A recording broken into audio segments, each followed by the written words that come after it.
তো আমাদের কয়টি যুগ রয়েছে? 4টি যুগ। কি কি? সত্য, ত্রেতা, দাপর, কলি।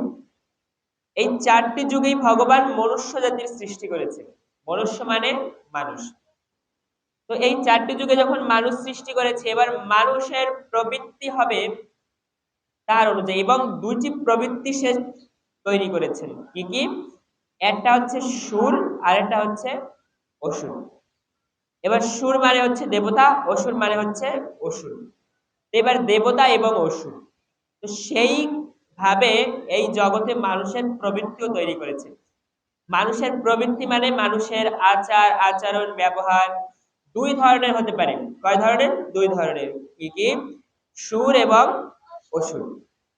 সুর মানে দেবতা গুণ, অসুর মানে ঐশ্বরিক ভাব সম্পন্ন। এবার কি, আমরা যারা এখানে আছি, আমাদের মনটা শান্ত এবং আমরা সবসময় ভাবনা চিন্তা করে কাজ করি, হুটহাট করে কাজ করি না। কেউ কোনো কিছু বললে মেনে নেই, ভগবানের কথা ধর্মের কথা আমরা বুঝিও মেনেও নেই।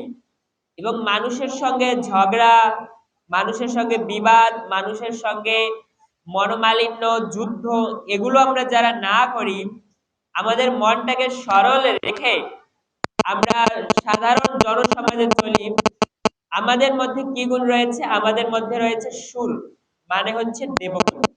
কি গুণ আছে? দেবগুণ। এবার দেবগুণ যাদের মধ্যে আছে এরা দেবতা সমতুল্য, কিন্তু যাদের ভিতর দেবগুণ নেই তারা কি? অসুর। তার মানে হচ্ছে তারা এই সব কিছু মানে না। যেমন তারা মানুষের সঙ্গে ভালো ব্যবহার করতে জানে না, করেই না।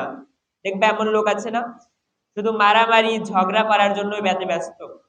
এবং ধর্মের ধ্বজা, ধর্মের কোন নিয়ম, ধর্মের কোন গুণ তারা অনুসরণ করে না, তারা মানে না। তাই তারা হচ্ছে অসুর, অসুর প্রবৃত্তির মানুষ। তো এই দেবগুণ এবং অসুর প্রবৃত্তি এগুলো খাবারের মাধ্যমে আসে এবং সঙ্গের প্রভাবেও আসে, এবং অশিক্ষার কারণেও আসে।